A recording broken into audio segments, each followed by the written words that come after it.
구독, 좋아요.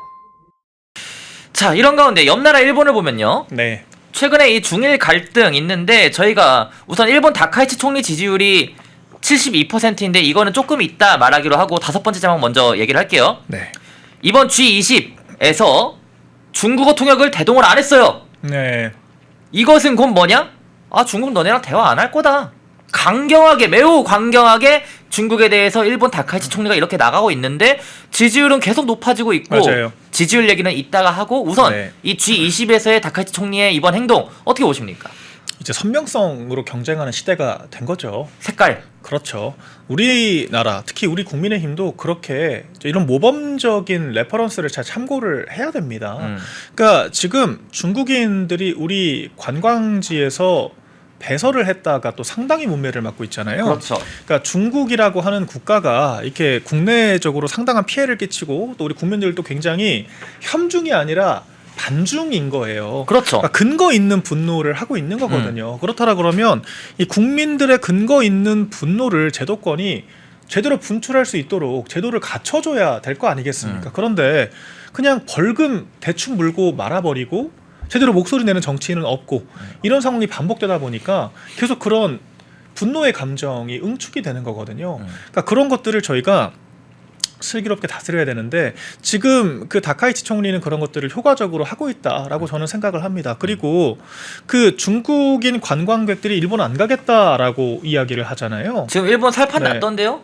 그렇죠. 전혀 타격감이 없죠. 왜 그러냐면 중국인들이 안 가? 그러면은 우리가 갈게. 지금 대만 사람들이 또 일본으로 러시를 하고 있다. 대만, 그리고 대만뿐만 아니라 네. 일본은 원래도 서양인들이 많이 그렇죠. 방문하는데 맞습니다. 서양인들이 지금 더 많이 오고 있대요. 그렇죠. 한국인들도 더 많이 가고 있고 네. 중국인이 없어진 만큼 그러니까 일본 관광업계의 이 타격이 거의 없다는 겁니다. 맞습니다. 예. 그러니까 우리가 계속 그 얘기를 하고 있잖아요. 우리가 중국이라고 하는 시장에 자꾸 목을 매면, 그러니까 손에 있는 이 작은 것을 내려놔야 더 큰 거를 줄 수가 있는 건데 예. 중국을 못 내려놓으니까 인도라거나 뭐 동남아라거나 일본이라거나 또 이제 미국과의 관계를 포함해서 더 큰 우리가 그런 가치를 지향하지를 못해왔던 거거든요. 근데 일본이 지금 증명을 하고 있잖아요. 다카이치 총리가 중국이라는 국가 한 국가만 각을 세우면 나머지 국가가 다 우군이 될 수가 있다. 그리고 그런 것들을 통해서 중국인 관광객들이 일부 줄어든다라고 하더라도 발생되는 손실 충분히 메꿀 수 있다. 그리고 외교적으로도 미국과 거의 혈맹 관계를 회복을 했다라고 평가를 받지 않습니까? 예.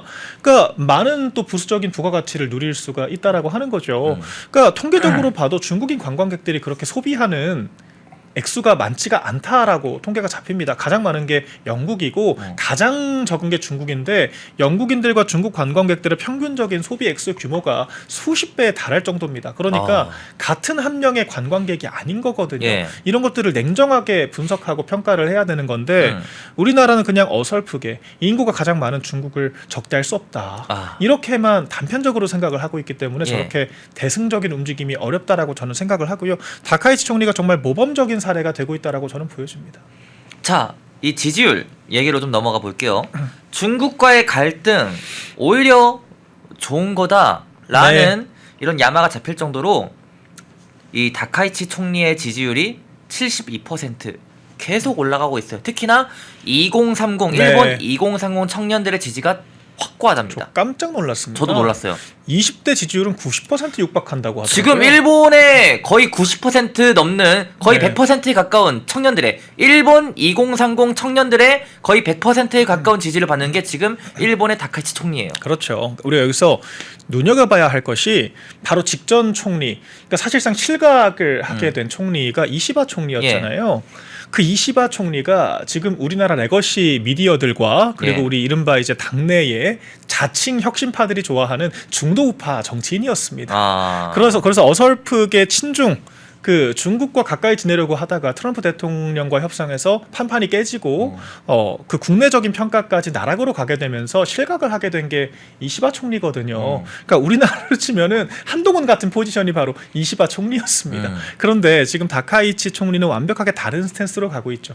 누구보다 선명하게 어설픈 합리, 그러니까 그냥 단편적인 사고를 합리로 포장하는 이런 좌파 지식인들의 가스라이팅에 당하지 않겠다. 라고 하고 누구보다 선명성을 유지를 하고 있잖아요.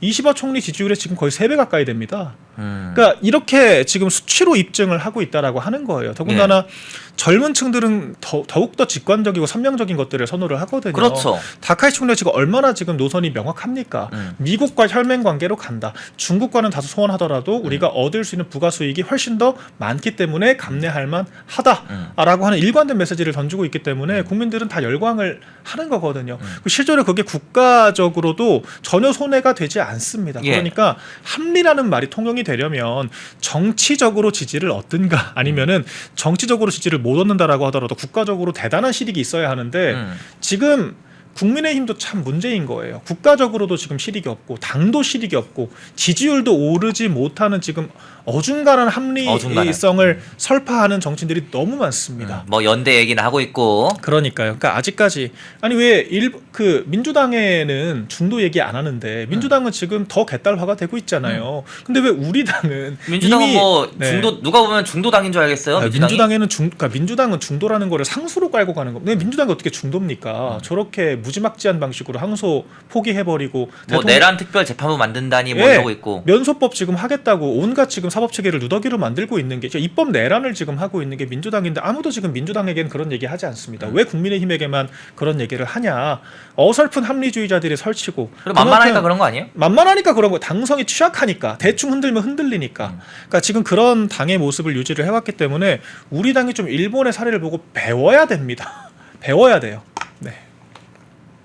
이게 저는 일본 청년들이랑 우리나라 청년들이랑 비슷하다는 생각이 들었어요. 그럼요. 이번에. 똑같죠. 다카이치 네. 총리가 중국에 대해서 저는 아니 저렇게 세게 나가도 되나 싶을 정도로 좀 저도 네. 우려가 됐어요. 기사들 보면서. 예. 근데 일본 청년들은 20대에서 90% 넘는 지지가 나왔다면서요. 그렇죠. 이건 말이 안 되는 수치예요. 맞습니다.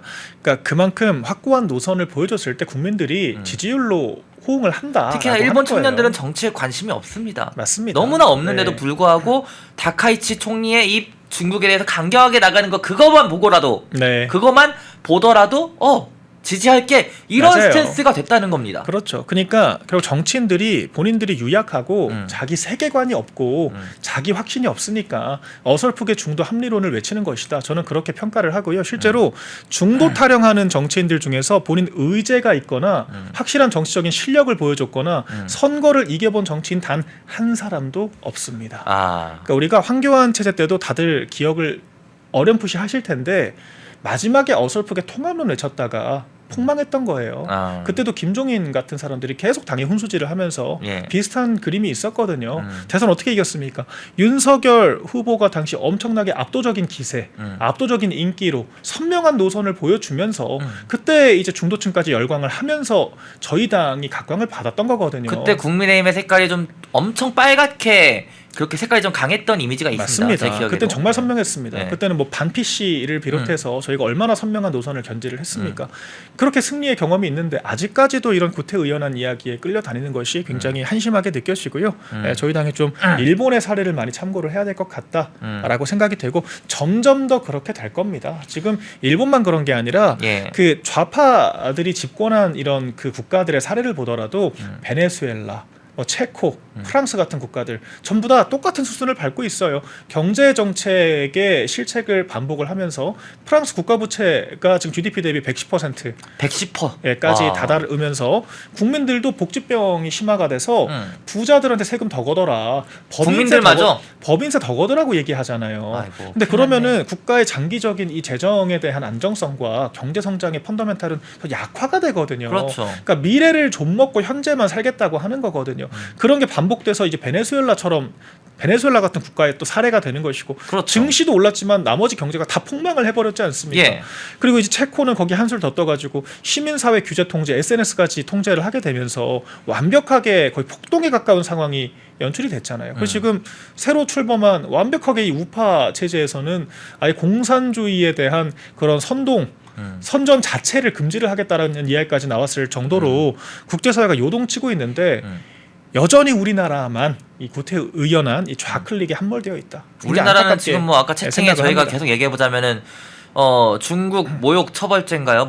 그 법안 그렇죠. 혐오 표현 뭐 금지법을 만들겠다라고 하는데 그 입법 취지에서 딱 중국에 대한 그런 그 모욕 사례만 적시를 했기 때문에 사실상 중국인에 대한 어떤 입틀막을 하겠다는 거 아니냐? 중국인들이 이런 그러면은 비판이 강력하게 일었죠. 그렇게 되면은 중국인들이 지금 경복궁에 막 그거 배설을 그거 했죠. 배설하고 예, 막 참 입에 담기도 민망합니다만. 근데 경복궁에만 그런 게 아니라 전국에서 그냥 얘네들은 화장실 이용해 본 경험이 보도되지 없나? 않은 많은 사례들이 있다고 저 전해 듣고 있습니다. 예. 네. 아니 근데 그러면 그것도 이제 용 못하는 거예요? 지금 이런 법을 만들겠다라고 하면은 그런 거죠. 그럼 이제 저희는 방송 중에 끌려 나가겠네. 그러니까요. 그러니까 이거는 진짜 입틀막인 거죠. 왜냐면은 기존에 있던 명예훼손죄 같은 거는 특정 사람의 이제 명예를 훼손했다라고 하는 좀 구체적인 보호 법익이 있는데 예.